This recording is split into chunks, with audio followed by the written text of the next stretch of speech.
എല്ലാവരും കൂടി കൂടിയപ്പം ഒരു ബിരിയാണി ഉണ്ടാക്കിയാലോ എന്നൊരാഗ്രഹം. അപ്പോൾ പിന്നെ നിങ്ങളെയും കൂടി കാണിക്കാൻ ഓർത്തേ. ആദ്യമേ തന്നെ കുറച്ച് നെയ്യ് എടുക്കുന്നുണ്ട്. നെയ്യും വെളിച്ചെണ്ണയും ഹാഫ് ക്വാണ്ടിറ്റി ആയിട്ടാണ് എടുക്കുന്നത്. നെയ്യ് മാത്രം എടുത്താൽ അത്ര ഒരു സുഖം ഉണ്ടാവില്ല ബിരിയാണിക്ക്.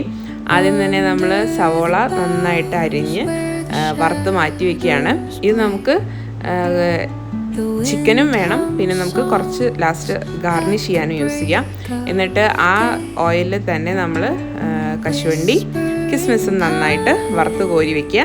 പ്രത്യേകം ശ്രദ്ധിക്കണം, ഇത് നമ്മൾ വറുത്ത് മാറ്റി വയ്ക്കുമ്പം ഇത് മോഷണം പോകാൻ സാധ്യതയുണ്ട്. അതുകൊണ്ട് സൂക്ഷിച്ച് മാറ്റി വയ്ക്കുക കേട്ടോ.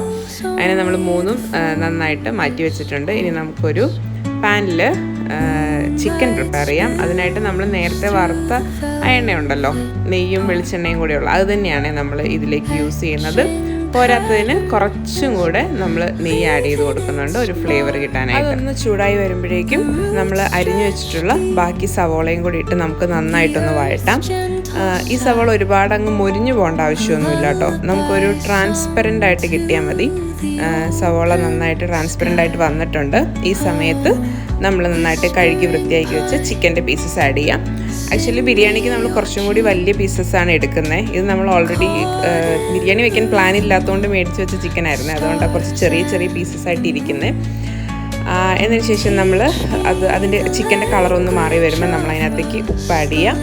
എന്നിട്ട് നന്നായിട്ട് ഒന്നും കൂടെ മിക്സ് ചെയ്ത് യോജിപ്പിച്ച് വെക്കുക കേട്ടോ. ശേഷം നമ്മൾ ആഡ് ചെയ്യാൻ പോകുന്നത് നമ്മൾ നന്നായിട്ടൊന്ന് ചതച്ച് വെച്ചിട്ടുള്ള ഇഞ്ചി, പച്ചമുളക്, വെളുത്തുള്ളി ഇത്രയാണ്. ഇതിപ്പം നമുക്ക് എരിവിനനുസരിച്ച് പച്ചമുളക് ആഡ് ചെയ്യാം.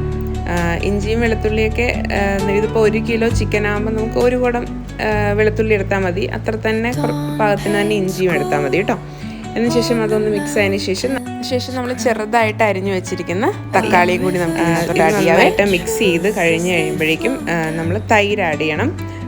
തൈര് ഇതിപ്പോൾ വീട്ടിൽ തന്നെ പ്രിപ്പയർ ചെയ്ത തൈര്, ഒത്തിരി പുളിയില്ലാത്ത തൈരാണ് ഇപ്പോൾ ആഡ് ചെയ്തേക്കുന്നത്. കാരണം നമ്മൾ സവോള ഈ തക്കാളി ഇടുന്നുണ്ട്, തക്കാളിക്ക് തന്നെ ഓൾറെഡി പുളി ഉണ്ടാവും. പിന്നെ തൈര് ആഡ് ചെയ്യും. ശേഷം നമ്മൾ ലെമൺ ജ്യൂസും കൂടി ആഡ് ചെയ്യുന്നുണ്ട്. അപ്പോൾ ഒത്തിരി പുളിയായി പോകരുത്. അതുകൊണ്ട് കുറച്ച് ഒന്ന് നോക്കിയിട്ട് വേണം തൈര് ആഡ് ചെയ്യാൻ. പുളി കുറഞ്ഞ തൈര് എടുക്കുന്നതായിരിക്കും കുറച്ചും കൂടെ നല്ലത്. എന്നതിന് ശേഷം നമ്മളിവിടെ യൂസ് ചെയ്യുന്നത് ബിരിയാണി മസാലയാണ്. ഇതിനകത്ത് നമ്മൾ വേറെ ഒരു പൊടികളും ചേർക്കുന്നില്ല കേട്ടോ. ബിരിയാണി മസാല മാത്രമേ ആഡ് ചെയ്യുന്നുള്ളൂ. ഇത് ആക്ച്വലി നമ്മൾ കടയിൽ നിന്ന് മേടിക്കുന്ന ബിരിയാണി മസാലയാണ്. ഇതിനേക്കാളും ഫ്ലേവറും നല്ലതും നമ്മൾ വീട്ടിൽ തന്നെ നമ്മുടെ എല്ലാ ഹോൾ സ്പൈസസും കൂടെ ജസ്റ്റ് ഒന്ന് ചൂടാക്കി പൊടിച്ചെടുത്താൽ കുറച്ചുകൂടി നല്ലതായിരിക്കും കേട്ടോ. അപ്പോൾ അത് നമുക്ക് അവിടെ അടച്ച് വെച്ച് കുക്ക് ചെയ്യാം. ആ സമയത്ത് നമുക്ക് ഇപ്പുറത്ത് റൈസ് റെഡിയാക്കാം. അതിനായിട്ട് നേരത്തെ എടുത്തതുപോലെ തന്നെ ഹാഫ് വെളിച്ചെണ്ണയും ഹാഫ് നെയ്യും സെയിം ക്വാണ്ടിറ്റിയിൽ എടുത്തിട്ടുണ്ട്. ഇനി ഇതിനകത്തേക്ക് നമ്മൾ എല്ലാ സ്പൈസസും ആഡ് ചെയ്യുകയാണ്. ഇത് പൊടിച്ചിട്ട് ആഡ് ചെയ്യേണ്ട, അത്യാവശ്യം കുറച്ച് വലുപ്പത്തിൽ തന്നെ ബിരിയാണിയൊക്കെ കഴിക്കുമ്പോൾ അതിനകത്ത് സ്പൈസസ് കിട്ടാറില്ലേ, ആ ഒരു വലുപ്പത്തിൽ തന്നെ ആഡ് ചെയ്തിട്ടുണ്ട്. അതിനുശേഷം റൈസ് ഒന്ന് നമ്മൾ റോസ്റ്റ് ചെയ്തെടുത്തിട്ട് എത്ര റൈസ് എടുക്കുന്നോ അതിൻ്റെ ഡബിൾ വെള്ളമാണ് ഇവിടെ എടുത്തേക്കുന്നത്.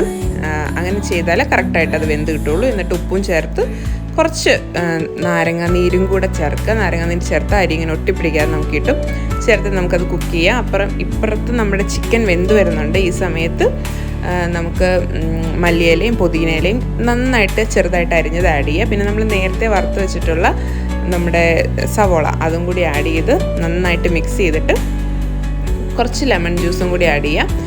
നന്നായിട്ട് മിക്സ് ചെയ്ത് ഈ സമയത്ത് ഉപ്പൊക്കെ നോക്കണം കേട്ടോ. എന്നുവെച്ചാൽ ഒന്ന് നന്നായിട്ട് കുക്ക് ചെയ്തെടുക്കുക. ഇനി നമുക്ക് ദം ഇടാം. അതിനായിട്ട് ഒരു വലിയ പാനിലേക്ക് നമ്മുടെ ഈ ചിക്കൻ ഇട്ടിട്ടുണ്ട്. ശേഷം റൈസ് ആഡ് ചെയ്യാം. പിന്നെ നമ്മൾ നേരത്തെ എടുത്ത് വെച്ചിട്ടുള്ള പുതിനയില, മല്ലിയില ആഡ് ചെയ്യാം.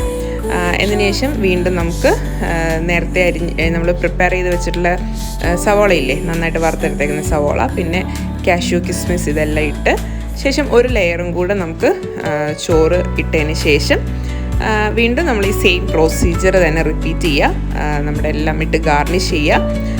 ലാസ്റ്റായിട്ട് നമുക്ക് കുറച്ച് നെയ്യും കൂടെ അങ്ങ് ഒറ്റിച്ചിട്ട് നന്നായിട്ട് അടച്ച് വെച്ച് ചെറിയ തീയിൽ, ഒരുപാട് സമയം വെക്കരുത്, ഇത് അടി പിടിച്ചു പോവും. ചെറിയ തീയിൽ ഒരു 5 മിനിറ്റ്സ് ഒന്ന് ചൂടാക്കിയെടുത്താൽ മതി. നമ്മുടെ ബിരിയാണി റെഡി ആയിട്ടുണ്ട്. പെട്ടെന്ന് ഉണ്ടാക്കാൻ പറ്റിയ ഒരു അടിപൊളി ബിരിയാണിയാണ്. ഒരുപാട് പരിപാടികളൊന്നുമില്ല. നല്ല ടേസ്റ്റിയാണ്. നല്ല സോഫ്റ്റായിട്ട് ചിക്കനും റൈസും എല്ലാം കിട്ടും. അങ്ങനെ ഞങ്ങളെല്ലാവരും കൂടി ഇരുന്ന ബിരിയാണിയൊക്കെ കഴിച്ചു. അപ്പോൾ നിങ്ങളും ട്രൈ ചെയ്ത് നോക്കൂ കേട്ടോ. ബൈ.